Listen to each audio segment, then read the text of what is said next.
주인 삼은 모든 건 내려놓고 내 주 대신 주 앞에 나가 내가 사랑했던 모든 건 내려놓고 주님만 사랑해. 주 사랑 주 사랑 거친 풍랑에도 깊은 바다처럼 나를 잠잠케 해. 주 사랑 내 영혼의 반석 그 사랑 위에 서리. 내가 주인 삼은 내가 주인 삼은 모든 건 내려놓고 내 주 대신 주 앞에 나가 내가 사랑했던 모든 건 내려놓고 주님만 사랑해. 주 사랑 주 사랑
하나님 말씀 신명기 23장 20절에서 23절까지 20절에서 23절 우리 같이 읽읍시다. 시작. 타국인에게 내가 구워주면 이자를 받을 것 되오니와 내 형제에게 구워주거든 이자를 받지 말라. 그리하면 내 하나님 여호와께서 내가 들어가서 차지할 땅에서 내 손으로 하는 범사의 복을 내리시리라. 내 하나님 여호와께 서원하거든 갚기를 더디하지 말라. 내 하나님 여호와께서 반드시 그것을 내게 요구하시리니 더디면 그것이 내게 죄가 될 것이라. 내가 서원하지 아니하였으면 무죄하리라. 그러나 내 입으로 말한 것은 그대로 실행하도록 유의하라. 무릇 자원한 예물은 내 하나님 여호와께 내가 서원하여 입으로 안역한 대로 행할지니라. 아멘. 여러분, 우리는 하나님하고의 관계를 만들면서 하나님이 주시는 은혜와 복을 받으며 삽니다. 그러나 우리가 인생을 살면서 정말 내가 해결할 수 없는 어려운 일을 만나게 되거나 하나님의 절대적인 도움이 없이는 감당할 수 없는 그런 어려운 환경을 만날 때에 정말 거기에서 하나님의 특별한 은혜와 역사를 해결받는 방법이 서원이라는 방법이에요. 서원은 하나님하고 나하고 약속을 하는 거예요. 하나님이 나에게 이렇게 주면 내가 이렇게 하겠습니다. 그래서 이 서원의 역사가 우리 성경에서 나오죠. 야곱이 돌베개를 베고 자다가 정말 하나님을 만났을 때에 서원을 합니다. 하나님, 내가 가는 그곳에서 나와 함께 계시고 먹을 거 입을 거 주시고 나를 도와주시면 내가 분명히 오는 길에는 이곳에다가 하나님의 성전 짓겠습니다. 또 11조 바치겠습니다 하고 서원을 단단히 합니다. 왜냐? 진짜 그럴 때는 불안하니까, 진짜 내가 앞길이 어떻게 될지 모르는 불안 속에서 하나님 앞에 서원을 해요. 그러니까 하나님이 그 야곱의 그 요구한 대로 다 이루어 주시는데, 사람이 화장실 갈 때고 올 때고 다르듯이 야곱이 그 모든 두려움에서 다 벗어나고 형 에서로부터 화해가 된다면은 서원을 잊어버리고 세겜에다가 땅을 사고 집을 짓고 우리간을 졌다가 그 서원을 지키지 아니한 혹독한 대가가 자기의 딸 디나가 세겜에게 강간을 당하고 엄청난 사건을 만난 그런 사건이 나오잖아요. 이게 서원입니다. 그리고 또 우리 이 사무엘의 어머니 한나가 아무래도 아기를 못 낳으니까 하나님께 서원하잖아요. 하나님, 만약에 나한테 아들을 주면 하나님께 바치겠습니다.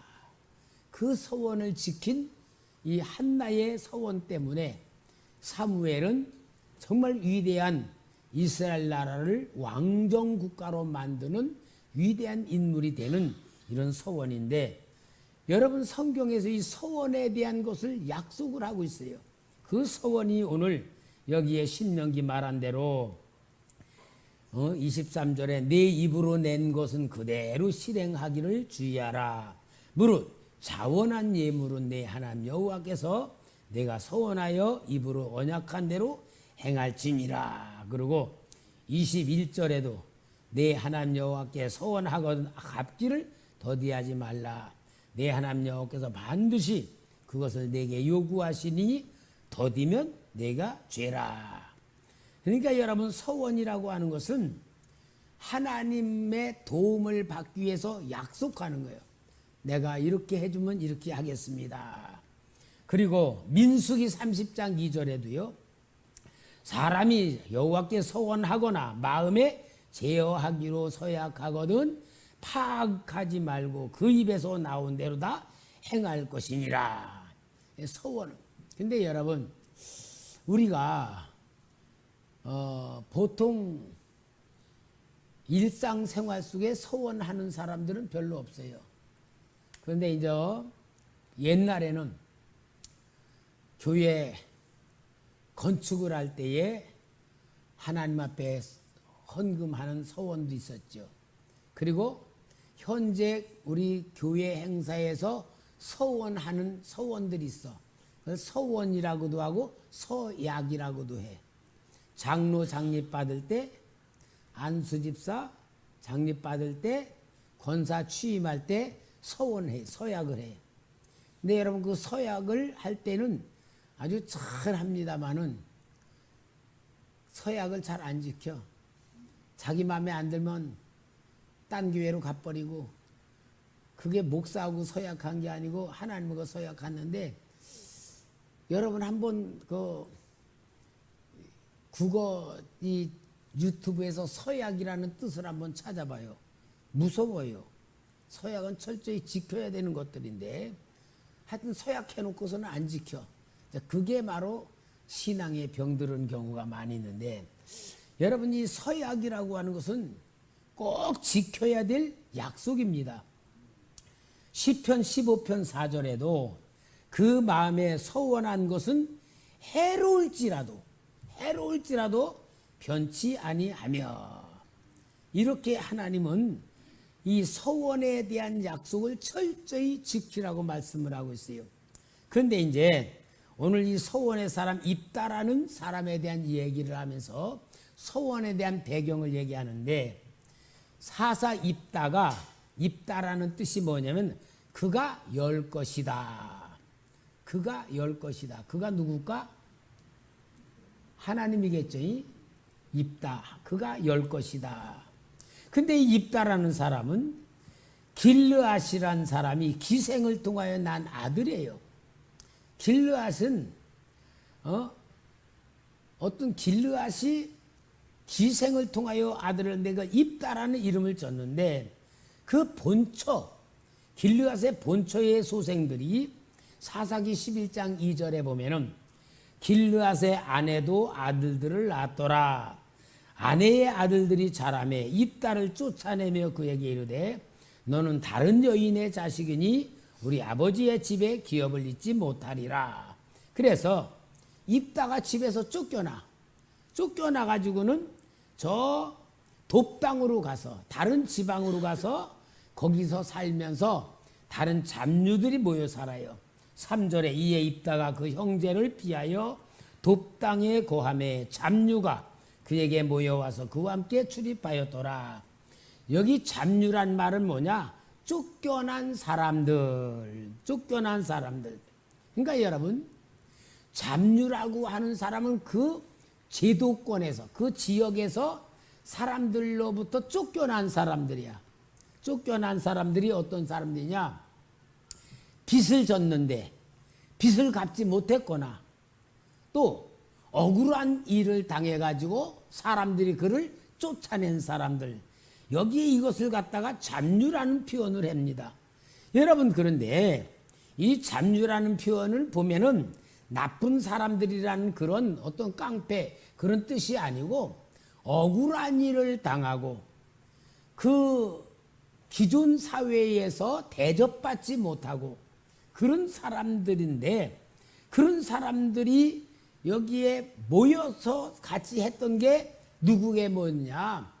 다윗 쫓겨다니는 다윗에게도 그 사람들이 몰려들었잖아요. 사무엘상 22장 2절에 환난당한 모든 자와 빚진 자와 마음이 원통한 자가 다 그에게로 모였고, 그는 그 장관이 되었는데 그와 함께한 자가 400명가량이었더라.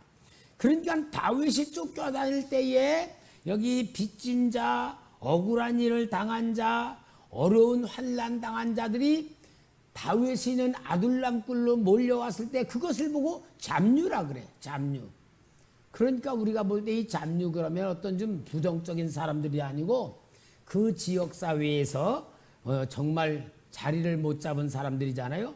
그런데 이 사람들이 다윗에 쫓겨왔던 억울한 일 당한 사람, 빚진 사람, 원통할 일 당한 사람, 이런 사람들이요 잡류가 아니에요. 실은 다윗이 왕이 되었을 때에 어떤 사람이 어마어마한 용장들이 됩니다. 요셉바세바라는 사람은 혼자서 800명의 블레셋 사람을 죽였어. 아니 혼자서 800명을 당한다는 건 뭐예요? 이건 용사 중에 용사 아닙니까? 그리고 엘리아살이라는 사람도 블레셋 군대를 혼자 쳐 죽이고 죽여가는데 뒤에서 그 이스라엘 백성들은 그 시체들에게 있는 거 뺏으로 쫓아다녔다 해서 어떤요? 이게 바로 잡류야. 산바라는 사람도 블레셋 군대를 혼자 이기고 여기에 보면 다 그런 용사들이었는데 다윗이 쫓겨다닐 때 같이 쫓겨다녔던 거예요. 뭘 말하는 거냐? 이들이 사회에서는 그렇게 대접받지 못하고 무시당한 사람들인데 다윗에게 가서 다윗의 부하가 되고 다윗이 나라를 세워나갈 때에 그 밑에서 군대 장관들이 되었을 때는 어떤 겁니까? 사회적으로는 무능력하고 대접받지 못하는 쓸모없는 사람 같은데 다윗이 훈련받을 때 가서 신앙훈련을 같이 받고 다윗이 하나님을 붙잡을 때 그들도 하나님 붙잡는 신앙으로 훈련을 받고 그러고 나니까 하나님이 쓰셨다 그 말이에요. 그러고 보니까 우리 초대교회는 지금 어때요?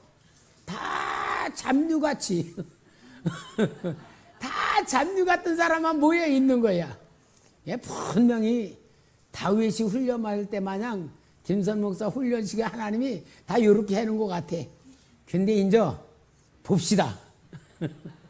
하나님께서 여러분 한 사람 한 사람이 여기에 나오는 요셉 바세바 같고 엘르아살 같고 삼마 마양 한 사람이 100명, 200명, 800명 죽이는 용사같이 그런 역사를 하나님이 만드시려고 성경대로 하는 거 아닌가 하는 제가 성경이 그렇게 보여지더라고요.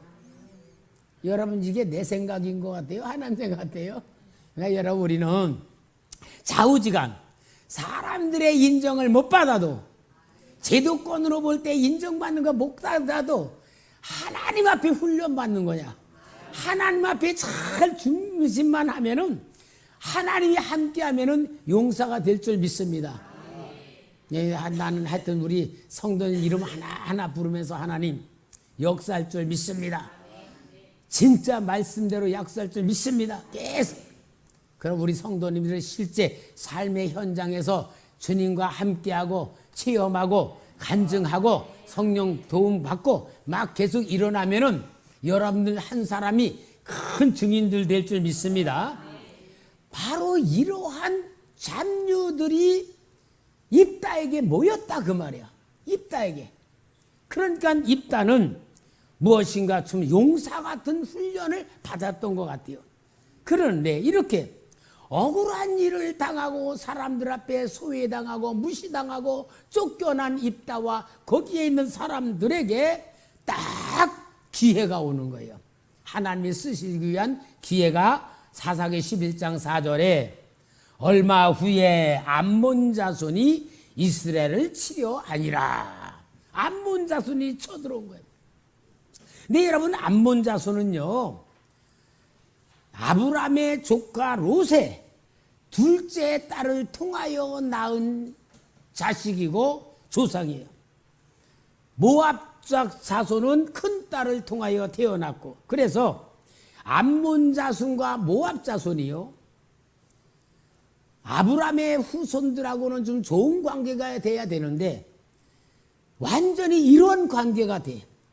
그래가지고요 이 모압 자손과 암몬 자손들은 하나님이 성경책에 보면 이스라엘 백성들하고 섞이지 못하게 만들었어. 영적인 갈등을 통하여서. 그 이유가 신명기 23장 3절에서 6절에 나와요. 암몬 사람과 모압 사람은 여호와의 총회에 들어오지 못하리니 그들에게 속한 자는 10대뿐 아니라 영원히 여호와의 총회에 들어오지 못하리라. 그들은 너희가 애굽에서 나올 때에 떡과 물로 너희의 길에서 영접하지 아니하고 메소보다미아 부들 사람 부울의 아들 발람에게 뇌물을 주어 너희를 저주하게 하려 하였으나 내 하나님 여호와께서 너를 사랑하심으로 내 하나님 여호와께서 발람의 말을 듣지 아니하시고 내 하나님 여호와께서 그 저주를 변하여 복이 되게 하셨나니 내 평생에 그들의 편안함과 형통함을 영구히 구하지 말지니라. 그래서 이런 관계에 있는데 암몬 자손이 이스라엘 백성들에게 쳐들어왔다 그 말이야. 그런데 이스라엘 백성이 쳐들어와 큰 전쟁이 벌어지는데 앞에 나가 싸워줄 사람이 없는 거야. 그럴 때에 길르앗 장로들이 쫓아냈던 입다를 갖다가 찾아가는 거예요. 여기 사사기 11장 5절 6절에 암몬 자손이 이스라엘을 치료할 때에 길르앗 장로들이 입다를 데려오려고 돕당에 가서 입다에게 이르되 우리가 암몬 자손과 싸우려 하나니 당신이 와서 우리의 장관이 되라. 그래서 이제 입다에게 요청을 하는데 입다가 너희들이 나를 쫓아낼 때는 어느 때고 뭐 또 와서 도와달라 그러냐. 그럴 때에 이들이 당신을 우리 지도자로 세우겠다. 그리고 백성들이 섬기겠다 하는 약속을 통하여 이제 입다가 전쟁을 하러 이제 나가게 되는 겁니다. 근데 이제 아주 입다에게 중요한 사건이 나와. 사사기 11장 29절이 같이 한번 읽어봅시다. 29절 시작. 여호와의 영이 입다에게 임하시니 입다가 길르앗과 므낫세를 지나서 길르앗의 미스베에 있고 길르앗의 미스베에서부터 암몬 자손에게로 나아갈 때에 자, 여기 입다가 암몬 자손하고 싸우러 나갑니다. 나갈 때에 여기에 하나님 여호와의 영이 임한다. 여호와의 영이 입다에게 임한 거예요. 여호와의 영이 뭐죠? 어떤 영이죠? 성령 하나님. 그죠? 그러니까 구약 시대도 성령이 역사합니다. 성령이 역사에 입다에게 임하는 거예요. 그러니까 입다에게 임할 때에 입다가 하나님 앞에 성령에 감동된 그 말씀으로서 하나님 앞에 서원을 해요. 자, 30절 31절 그가 여호와께 서원하여 이르되 주께서 과연 암몬 자손을 내 손에 넘겨주시면 내가 암몬 자손에게서 평안히 돌아올 때에 누구든지 내 진분에서 나와서 나를 영접하는 그는 여호와께 돌릴 것이니 내가 그를 번제물로 드리겠나이다 한지라. 여러분 입다가 여기 서원을 하는데 전쟁에 돌아올 때에 나를 제일 먼저 영접하는 자를 하나님께 번제물로 드리겠습니다. 그럴 때 이 서원이 입다의 생각입니까? 하나님의 영에 의하여서 나온 말입니까? 잘 들어야 돼 우리가 이걸. 하나님의 영이 입다에게 감동하여 입다를 통하여서 자손과 싸워날 때 서원하게 만드는데 그 서원은 하나님의 영에 의하여서 서원을 하는데 여러분 그러니까 입다가 암몬자가 전쟁하러 나갈 때에 암몬 자손이 얼마나 엄청난 군사력을 가지고 입다의 군대가 이기지 못할 만큼 엄청난 군사력이기 때문에 입다는 두려워하는 마음으로 전쟁에 나갈 때 하나님의 영이 임하여 가지고 서원하게 만드는 거예요. 서원하게 만들어 가지고 진짜 가서 전쟁을 한 데에 놀라운 능력으로 인하여서 전쟁에 이깁니다. 자, 이기는데 이기고 이제 승전을 하고 막 돌아오면서 역사가 나타나는 게 34절. 34절 봐요. 다 같이 시작. 입다가 미스바에 있는 자기 집에 이를 때에 보라 그의 딸이 소고를 잡고 춤추며 나와서 영접하니 이는 그의 문안 동료라. 여러분, 무남동녀가 아버지의 처음으로 환영을 하면서 나와. 그때의 입다는 정말 전쟁에 이긴 승리보다 더 큰 고난을 만난 게 뭐예요? 자기 딸을 번제로 드려야 되는 거예요. 자기 딸을. 여러분, 이 입다의 딸을 번제로 드리겠다고 소원했는데 성경 주석에서는 두 가지로 나와. 뭐로 나오냐? 입다의 딸이 결혼하지 않고 처녀로 그냥 늙어 죽었다. 왜냐? 하나님은 사람을 제물로 받는 적이 없어. 인신 제사를 드린 적이 없어. 그러니까 하나님은 입다의 딸을 죽여서 번제가 뭡니까? 죽어서 가죽을 벗겨. 양 가죽을 벗기고 그 다음에 뼈를 다 이렇게 잘라. 그걸 각을 뜬다 그래.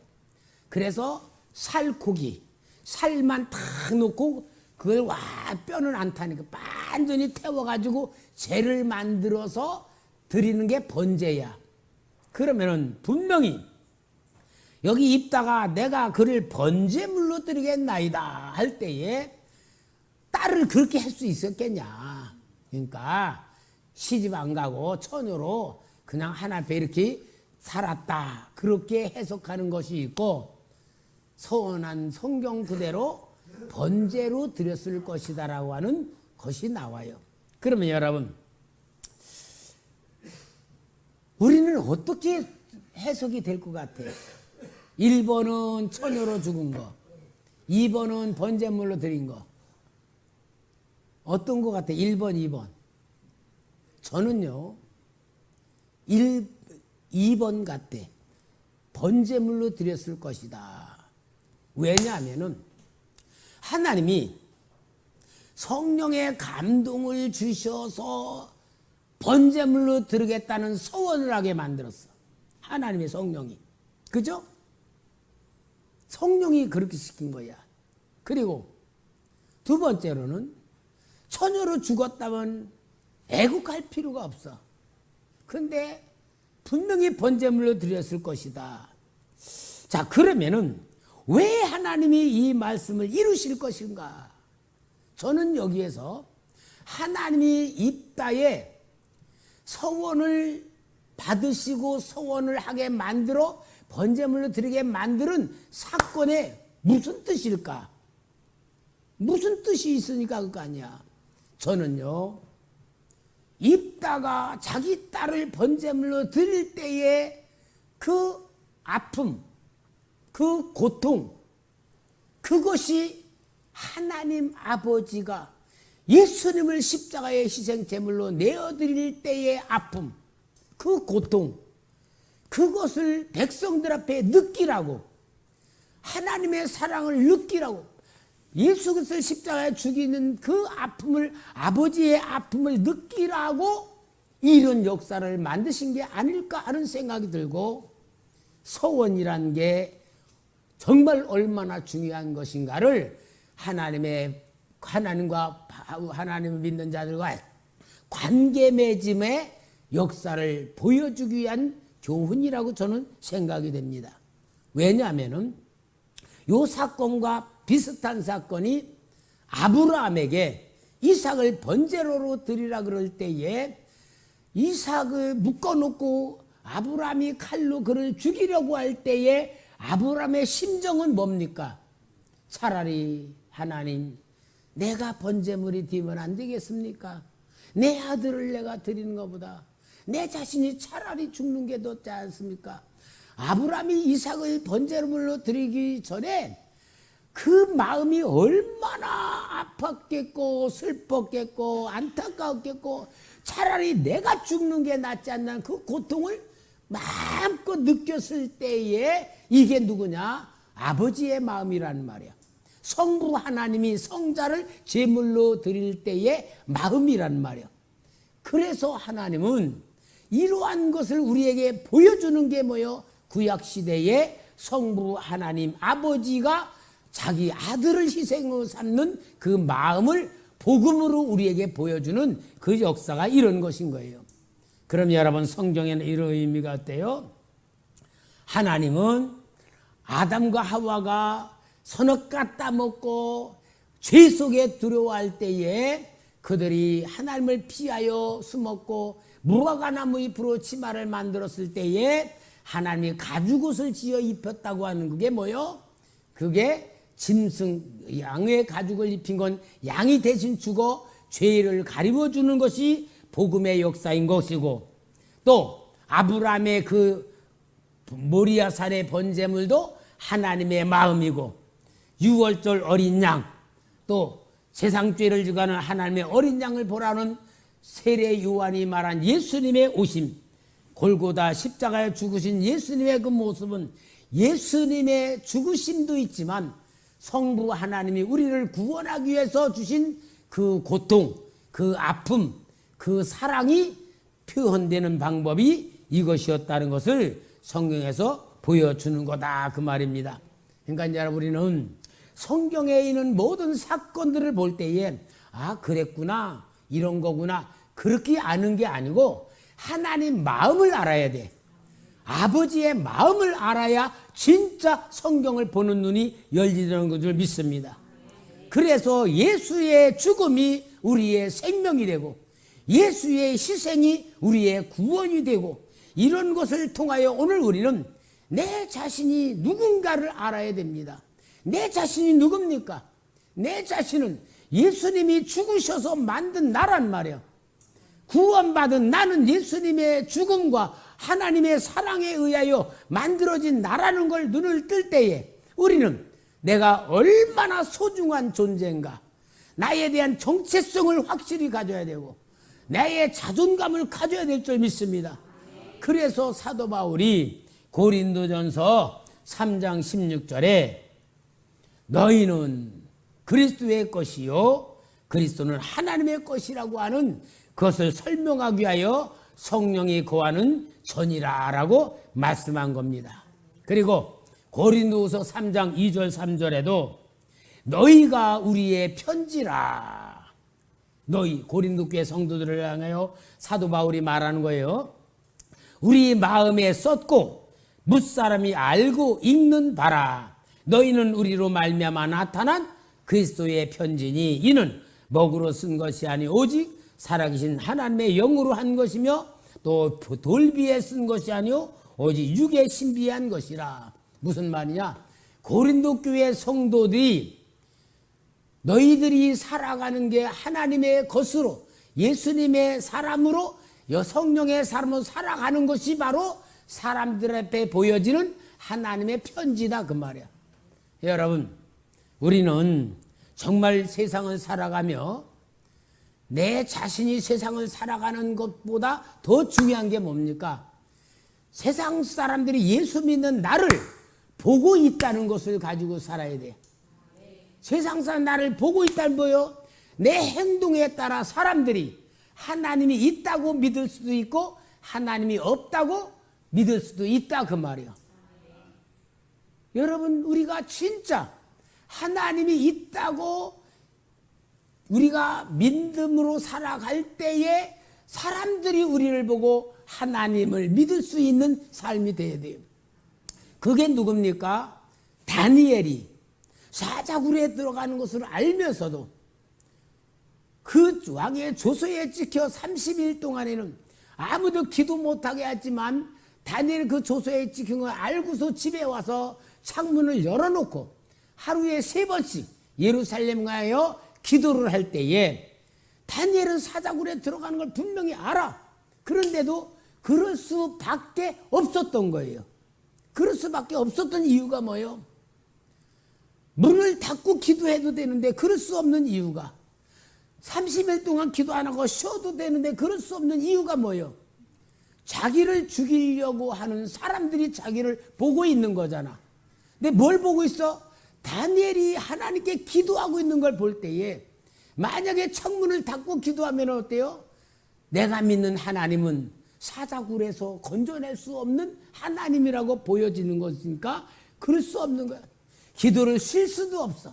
그러나 다니엘 어때요? 내가 믿는 하나님은 나를 살려내는 분이고, 그렇지 않아도 내가 믿는 하나님을 위해서라도 나는 기도를 쉴 수 없고 문을 닫을 수 없는 나가 되었던 거예요. 그럴 때 하나님은 다니엘을 살려낼 수밖에 없는 거예요. 왜? 만약에 죽인다면 다니엘의 하나님은 없는 것이 되니까. 그게 바로 뭐예요? 하나님의 자존심이란 말이에요. 여러분, 성경에 일어난 기적들이 하나님의 자존심 때문에, 사드락 메삭 아벳느고가 풀무불에 들어가면서도 우리를 살려낼 겁니다. 그러나 그리 아니하실지라도 우리는 우상 숭배할 수 없습니다. 그게 뭐예요? 이들은 하나님의 자존심에다가 신앙을 걸은 거예요. 그럴 때에 하나님은 책임질 수밖에 없었던 것이 기적이고 능력이잖아요. 여러분, 우리가 그 신앙을 가져야 돼요. 하나님은 오늘 우리를 구원하셨고 우리를 자녀 삼아주셨고 먹고 사는 문제, 모든 문제는 하나님 앞에 완전히 맡겨드렸을 때에 오늘 여러분, 나는 나를 위해서도 그렇지만 예수 믿지 않는 사람들을 위해서라도 나는 하나님의 자존심을 가지고 보여줘야 되는 거예요. 저는 이렇게 생각하니까요, 우리에게 생긴 문제는 내 문제가 아니야. 하나님 아버지의 문제야. 그럼 내가 걱정할 필요 없잖아요. 왜? 하나님이 이래서도 하나님이 하는 거고 저래도 하나님이 하고 죽어도 하나님이 하는 거고 살아도 하나님. 그게 바로 하나님의 자존심이란 말이야. 여러분, 오늘 우리가 예수 믿는 신앙생활은 타협하면 안 되고요. 세상과 내 타협, 내 생각과 타협하거나 내 현실과 타협하는 거, 이건 신앙이 아니에요. 그러니까 진정한 신앙은 뭐예요? 오늘 여기 입다를 통하여 하나님이 보여주고자 하는 게 뭐예요? 하나님의 마음, 자식을 죽이는 한 아버지의 마음, 자식을 진짜 희생시키는 아버지의 마음을 입다를 통하여 보여주는데, 그 입다를 통한 뭐예요? 서원이라고 하는 약속은 어길 수 없다는 것을 분명히 보여주는 이 사건인 거예요. 그러니까 여러분, 성경은 입다를 위해서 기록한 게 아니에요. 입다를 얘기하기 위해서 기록한 게 아니에요.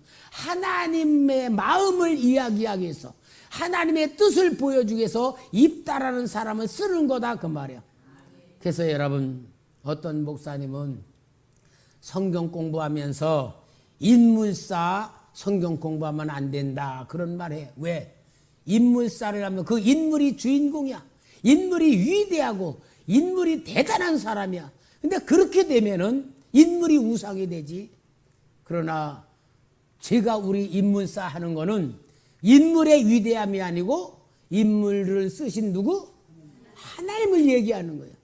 그래서 여러분, 우리는 인물사는 인물이 주인공이 아니고 인물을 쓰신 하나님, 인물을 만드시는 하나님, 인물을 통하여 나타낸 하나님, 이걸 얘기하는 것이 제가 말하는 인물이란 말이야. 오늘 여러분, 서원, 우리는 서원을 받은 사람이에요. 서원은 우리가 하나님께 서원한 게 아니고 하나님이 우리에게 서원한 사람들이야. 서원은 뭐요? 예수 그리스도입니다. 예수 그리스도가 우리의 서원입니다. 예수를 믿는 사람은 결단코 하나님이 함께 한다. 예수 믿는 사람은 결단코 하나님이 도와주신다. 하나님이 역사한다. 이게 책임진다. 이게 서원이야. 오늘 여러분, 서원의 사람 입다가 아니라 서원의 사람 예수 그리스도를 통한 우리는 구원받은 사람, 축복받은 사람, 능력받은 사람, 약속받은 사람, 하나님의 역사를 상속받는 사람. 할렐루야. 얼만큼 하나님께서 우리에게 그 하나님의 마음을 얘기해 주는지, 여러분, 이 이야기를 들어 우리는 짜릿짜릿해고 마음에 감동이 돼야 되고 진짜 은혜가 돼야 되고 정말 감사가 돼야 되고, 하나님, 나를 이렇게 소중하게 만드셨습니까? 나를 이렇게 귀하게 여기십니까? 하나님이 나를 귀하게 여긴다면 나도 나를 귀하게 여겨야지. 그죠? 하나님이 나를 귀하게 여긴데 내가 헌신자같이 살면 되겠어? 하나님이 나를 귀하게 여기면 나도 나를 귀하게 여겨야지. 그러니까 우리는 내가 나를 귀하게 여길수록 죄에 빠지지 않고 인간 방법으로 살지 않고 하나님 방법으로, 하나님의 은혜로, 하나님의 사랑으로, 하나님의 복을 가지고 살 때에 우리는 거룩한 삶이고 멋진 삶이고 보이지 않는 하나님을 보여주는 삶으로 우리가 선택받은 삶이기 때문에 오전 설교대로 하나님의 역사를 상속받은 사람으로 삽시다.